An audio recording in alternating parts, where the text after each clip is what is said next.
Hello and welcome back to my YouTube channel. My name is Ana Maggie. Thank you for joining me today. Today I have a book review for the books that I read in March. To be honest, I had a goal to read 8 books, but I only read 7, and I will share with those books with you and also how I'm going to try to get back on track. So let's just dive right in. So the first book that I read was this book here called Barbie and Ruth. This is a story about Ruth Handler, the creator and inventor of Barbie. She's also the creator of Mattel Toys, the toy company Mattel. And it just talks about her journey and her struggle and how she went about creating Barbie and everything else that came with it, all the successes and kind of, it says it in the book, but her journey was like very much up and down. It was never like steady. It was like high highs and low lows, and it just talks about everything, that whole journey moving forward. I put this on the list because March 8th was Barbie Day, and I'm a fan of Barbie. I have Barbies in my room, and I am an even bigger fan because of everything that Ruth Handler stood for. She, her factory mostly employed women, and she was a visionary. She saw something, she went for it. No one else, believed in her except her husband. No one else believed in the idea or the concept of an adult figured woman for small children. But her idea was right. As small children, you want to be a woman. Like, you picture your life as a mom, as a woman, as whatever it is, as an adult. You don't picture your life as a child. And so she really did build this whole, concept, but this whole world where you could sort of be the person that you wanted to be. When I was growing up, I played with Barbies extensively. I actually played with my nieces when I was well into a teenager. I was probably 18 when I finally stopped playing with Barbies. At around 15 is when I was like, okay, I'm too big for this now. But I still like accessorize them and like change their outfits and everything. And finally, when I was 18, I was like, okay, for sure I'm too big for this now. But I've bought Barbies since then. I really don't accessorize them. I just kind of sit them on my mantle. Quite a few Barbies. I have 4. This one here is actually when they redid Barbie, sort of like in the, concept of, empowering small girls to not have that Barbie figure. They kind of made this, bit of a chubby Barbie. And I don't know, I identified with her, and so I bought her. I loved her long hair. At the time I had longer hair, but yeah, this was the thick Barbie, and I loved it. This was actually Mexico Barbie from I think the 50s or 60s. They started doing countries, and this was Mexico's, and I really loved it. I love the coloring. I love the accessories. She's got a ring, a little comb back there. Just all of it. It really did scream Mexico. She's got little flats on. So yeah, I love this Barbie. The big hoop earrings are like so cute. And then this one I got last year. This is the Dia de los Muertos Barbie. This is the second one because the first one completely sold out year before, so I went ahead and got the 2020 version, and I love it. I absolutely love the detailing that is in this. So gorgeous, so pretty. I love her little shoes, our gold heels. So yeah, that's that Barbie. And then this Barbie here is actually, I'm not sure if it's I don't think Mattel made this one. This is actually a Barbie that I bought from a local bazaar here, a Mexican bazaar here for my folklorical club. And This is a common folklorico dress. It's from the Jalisco style, and the place where I bought it from in the bazaar was the place where we would order our dresses from, and so I guess they made this smaller version of it. It's got like little heels as well. The little bun, it's just so cute. So okay, so I put those all back. I left that one there. She's gonna hang out with us a bit. Okay, so that's the first book that I bought, was Ruth and Barbie. If you are a Barbie fan, if you like Barbie and you want to see how it started, this is a good book to read. And then also Ruth Handler made a biography, which she talks about a lot in this book, but I haven't read. This was another choice for March, The Seven Husbands of Evelyn Hugo by Taylor Jenkins Reid. I like this author. We read another book with Paper and Glam Book Club called One True Loves. I think I have it somewhere over there, but I actually did not. This is the book that I did not get to. I didn't finish it. Super sad about it. I have been seeing this on everyone's list, and I wanted to get it, but it was actually just too. I just didn't have enough time. I had so many things going on this month that I couldn't get to it, but this is still on my list. I'm just going to move it down a bit, or maybe, you know, still try to sneak it in somewhere else. But I really like this. I got it because it has green on the cover, but also it's, from what I hear, it's a story of, like friendship and I don't know, something about women's, I don't know.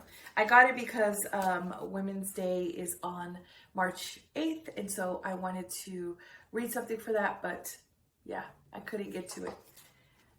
Okay, this is the Paper and Glam read. This is the read for Paper and Glam. It's I Capture the Castle by Jody Smith. It is sort of an oldish book. It was published a while back ago. Let me see when it was.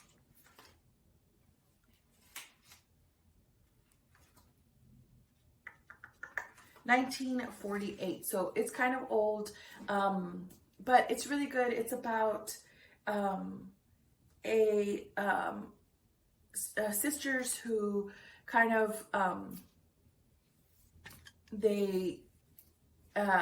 their father is a writer, but he hasn't written in a while, and so they kind of fall into poverty, and they're kind of on the outskirts of society. They live in this castle, like by pure chance, and they meet Americans because it is set in England, so they meet Americans, and it just talks about their adventures, or like their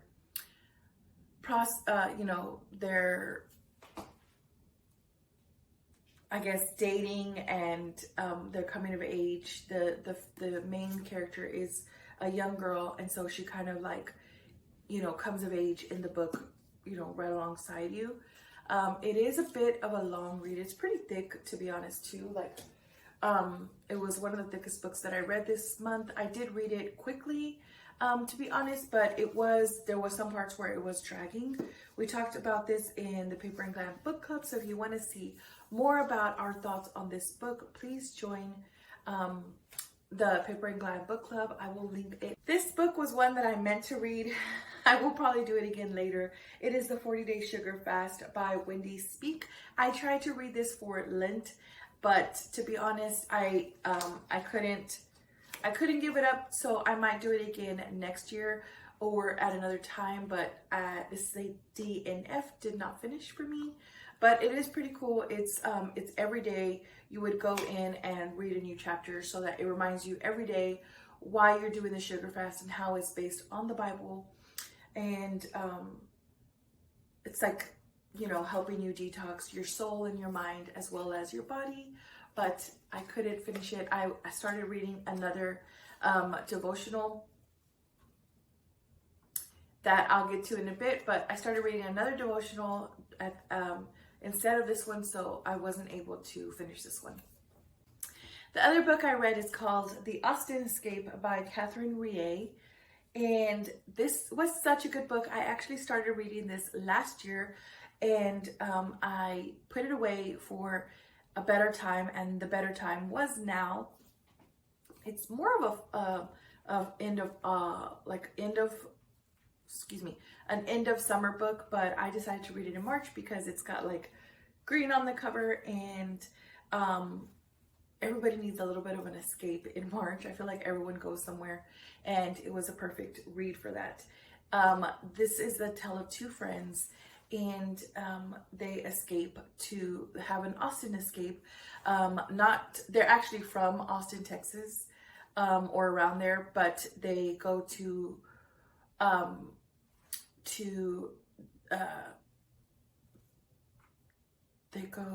where do they go? They go to England, I believe, for an Austen escape, meaning Jane Austen. And one of the friends is very much obsessed with Jane Austen, and is like, writing something. She's a literary major, so Austen really appeals to her, while the other sister is, not so much, doesn't like Austen that much. But when they get to the, you just think it's going to be that, right? You just think like, oh, it's just going to be two best friends going to Austen. But it was actually really deep, and talked about mental health a lot. Well, there was a big part of it that had mental health because of a trauma that one of the friends experienced when she was younger.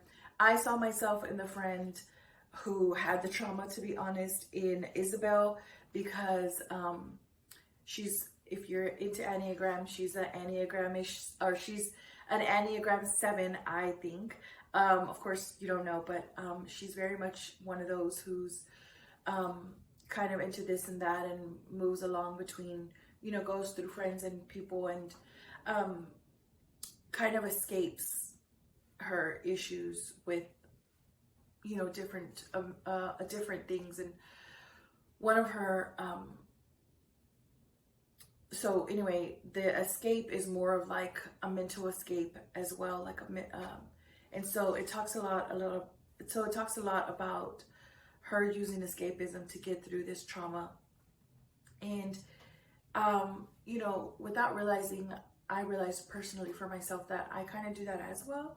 And maybe I've always done that growing up. I am the youngest of 7 from a single mom in the wrong side of Dallas here, in Dallas. And so anyway, I grew up very much a traumatic life. Even one story that I told you would be a lot to handle. And there was a lot of things that I went through growing up.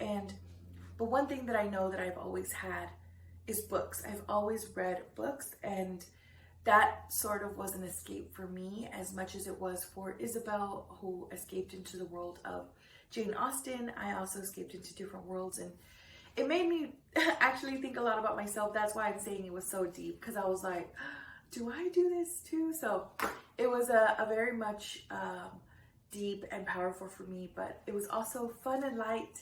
And I don't know, I really did like it, and I would give this, top. I mentioned to you that I wanted to start reading a poem, even if it's just one poem a month. And I this month, this is the poem that I read. It's by Maya Angelou. It's Still I Rise. It's a very popular poem, and I wanted to get this version of it because this is a collaboration of the words of Maya Angelou and the art of Diego Rivera, and it has a lot of his like really important pieces and how it falls perfectly.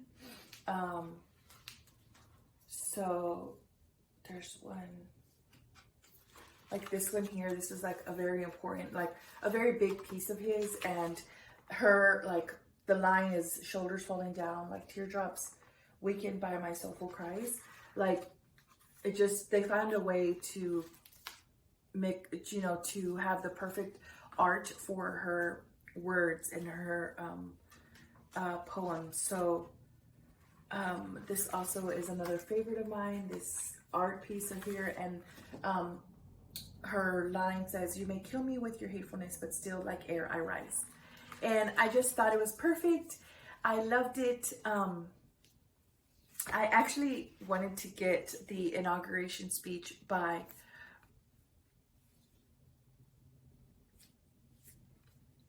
but yeah, this was such a good book for March. And also it has a little bit of March green, but yeah, it was just a book for that month to remind me that, like, while I may have been down and out, still I rise. The devotional that I read at night that I was mentioning to you before is this one here called In Full Bloom by Claire Swinarski. And I really enjoyed this book. It was very much a book about going from one season to the next, not like literally, but emotionally and in just your soul, you know. And it still talks a lot about how to get to the next season in this book. And it was so powerful for me because, as I mentioned before, in February I read Wintering. And it was very much a wintering season for me, really starting in August all the way until February. Like, you know, it was very much a whole season for me of staying in, healing, not traveling, and not doing anything in terms of just trying to grow and heal. And this book, it's very thin, but this book was very much about once you, like, how to get to the other side of that. And I thought it was just such a perfect read. It is, you know, Bible based, so there is a lot of prayer and and scripture in this book, but it gives a lot of, like, when you're in that dark season, how to get out of it, and it gives you actual handlebars and tools for how you can navigate out of it. And I really did appreciate this. It was a quick read. I read it at nights, and it's really good. If you are in a season, we're in a season of winter and you're trying to come out of it, this is such a good book. The classic that I read for March was Breakfast at Tiffany's by Truman Capote. This is definitely a classic. It's such an easy read. It's a classic for a reason. It's sort of like Great Gatsby, quick, powerful, strong, bold, characters that are like out of this world, like, you know, Gatsby. So is Holly Golightly. Her name is synonymous, like, you know that name and you know what it is.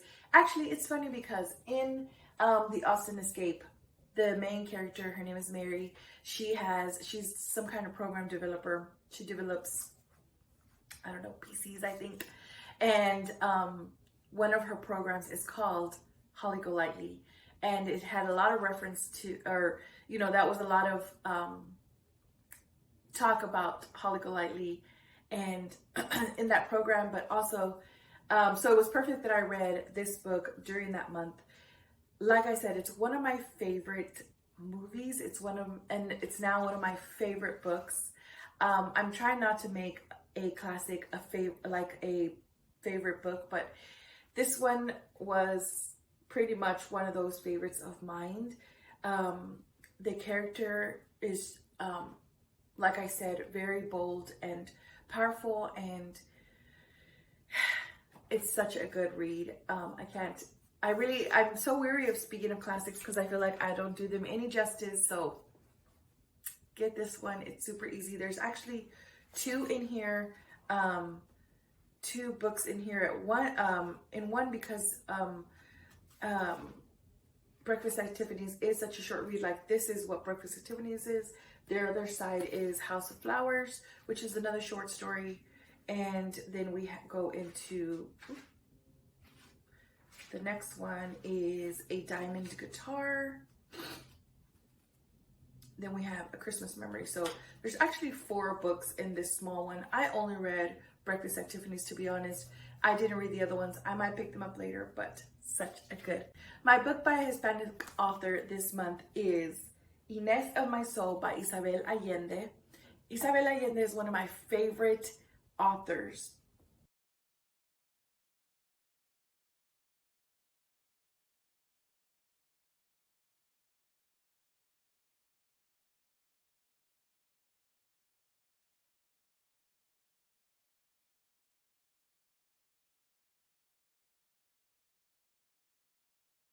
Those are the 7 books that I read. I meant to read 8. Like I said, I'm a little off the mark there, but 7 is still pretty good. I will get back to the 7 Husbands of Elizabeth Hugo at a later time. I'm so sorry that I couldn't get to a video this weekend. It was Easter weekend. I hope you had a great Easter weekend. I actually had a bit of a rough week and a busy week, all in one week.